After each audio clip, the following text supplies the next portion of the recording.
Assalamualaikum warahmatullahi wabarakatuh.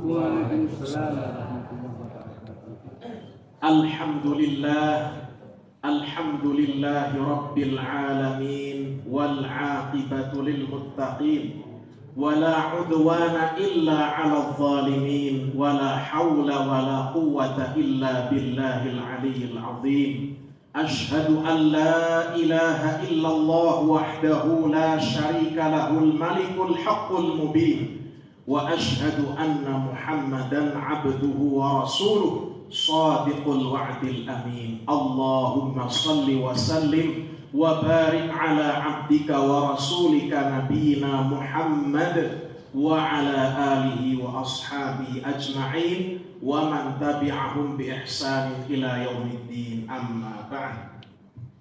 Kaum muslimin wal muslimat, bapak-bapak, ibu-ibu, wabil khusus bapak-bapak tamu kehormatan yang tidak bisa kami sebutkan satu persatu, rahimani wa rahimakumullah. Semoga Allah subhanahu wa ta'ala senantiasa mencurahkan rahmat, barakah dan taufiknya kepada kita sekalian. Amin.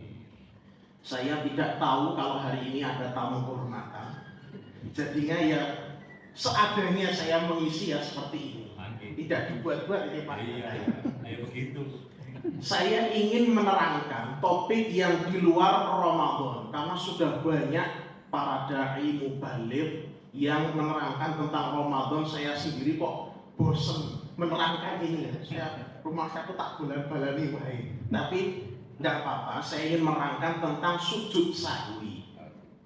Bapak Ibu sekalian, sebagaimana diketahui, yang namanya manusia itu mahallul khata' wan nisyan. Tempatnya keliru, tempatnya lupa.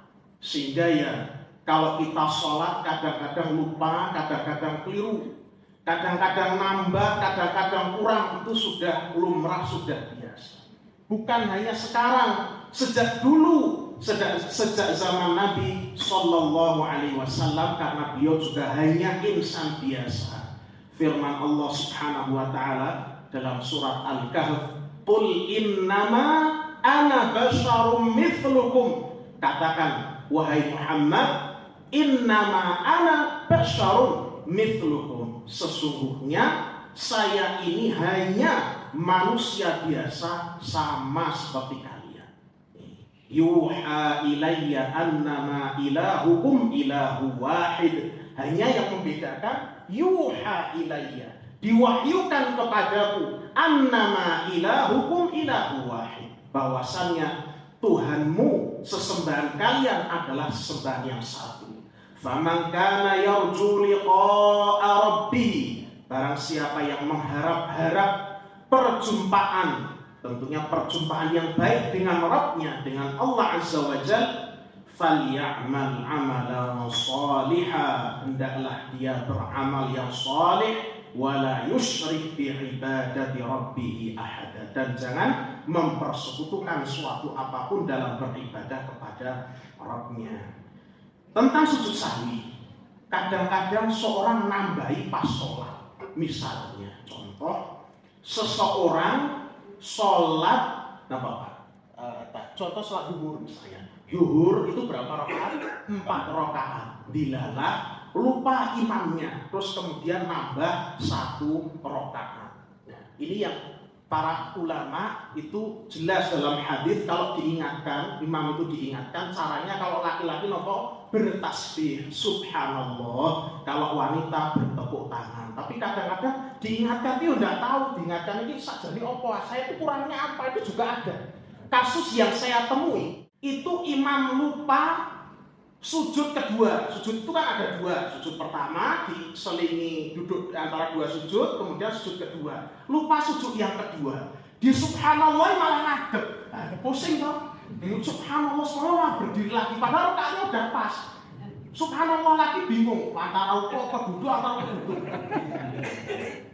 Sebenarnya kata para ulama, cara mengingatkan biar tidak batal, di antara caranya menggunakan ayat Al-Quran. Misalnya kurang sujud, misalnya pakai ayat wasjudu lillahi wa'budu di akhir surat An-Najm. Sujudlah kamu kepada Allah dan beribadahlah kepadanya.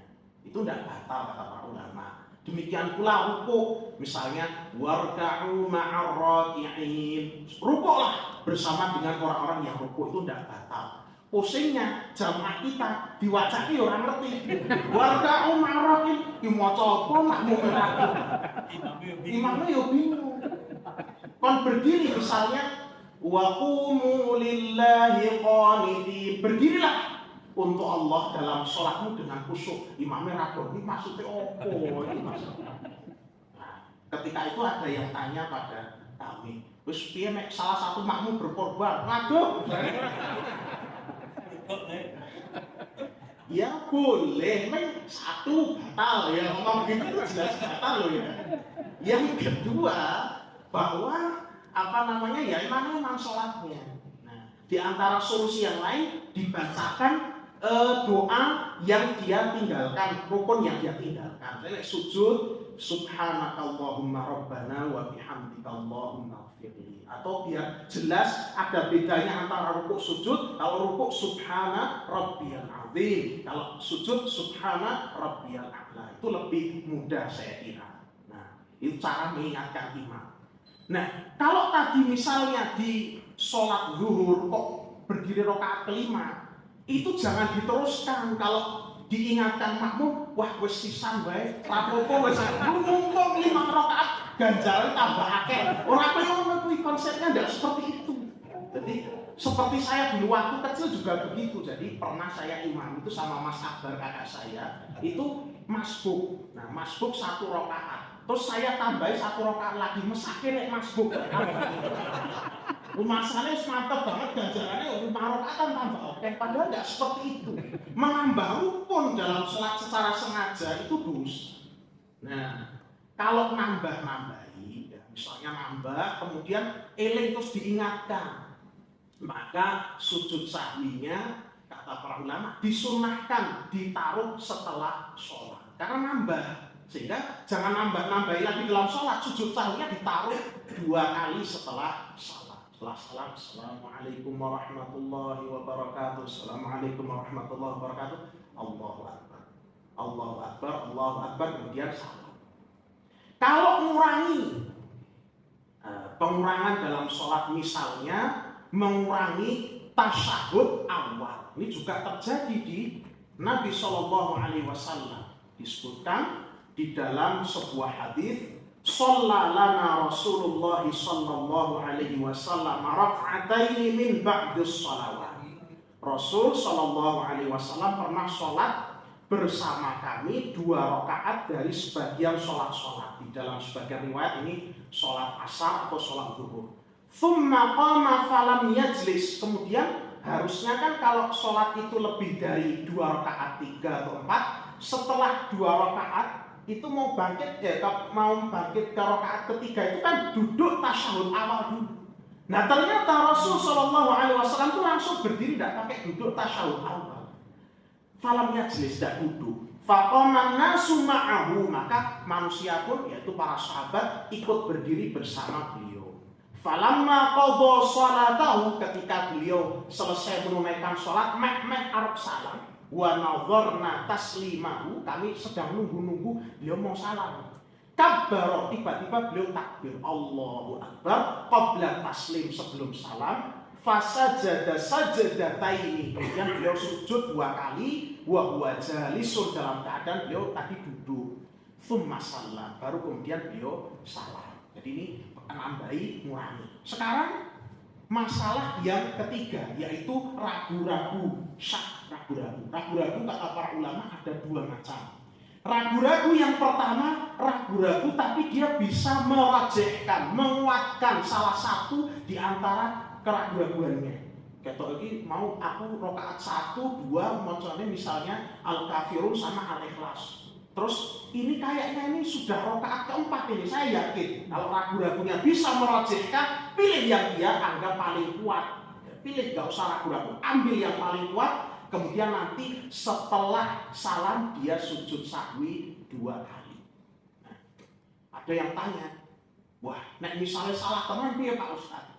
Salah tenan misalnya rakaate gur 3, yus pakai hadis Rasulullah SAW bersabda, Innallaha tajawaza li an ummati al-khata'a wan nisyana wa mastukrihu alaih. Sesungguhnya Allah akan memaafkan dari umatku yang pertama al-khata', sesuatu yang dilakukan karena keliru. Gimana itu Pak? Hatta Rabbana la tu'akhidna in nasina aw akhtana. Ya Tuhan kami, ampunilah kami apabila, jangan Engkau hukum kami apabila kami keliru. Keliru itu karena sesuatu yang sebenarnya tidak dimaksudkan salah, tapi dilalah pas keliru.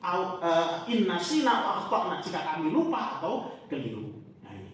Yang kedua, jika ragu-ragunya itu babar blas bingung. Iki jane piye? Telu papa. Sama dengan kasus orang yang bertawaf mengelilingi Ka'bah, jane ping pira iki? Dilarang rambut itu ya, cetik juga dibawa. Nek sudah rasanya lanjut usia ya perlulah bawa itu, gitu. Supaya ki ping pira ya kok dan dihitung wis ping 12 karena ragu-ragu terus. Nah, kalau ragu-ragunya bisa menentukan bagaimana? Kata Nabi SAW, pilih jumlah yang paling sedikit. 2 atau 3, pilih 2. 3 atau 4, pilih 3. Kemudian sehingga dia tuh milih yang paling sedikit, kemudian nanti dia misalnya 3 atau 4, pilih 3. Kemudian nanti dia menyempurnakan rakaat yang keempat. Sebelum salam, meh persis setelah Allahumma inni a'udzubika min adzabi jahannam dan seterusnya, sujud sahwi 2 kali. Baru kemudian salat. Kata Nabi SAW, kalau benar sholatnya itu benar, maka sujud sahwinya itu menjadi ejek-ejekan bagi syaitan, targhiman lisyaitan, ejek-ejekan oleh syaitan yang telah memberikan was-was kepada seorang hamba.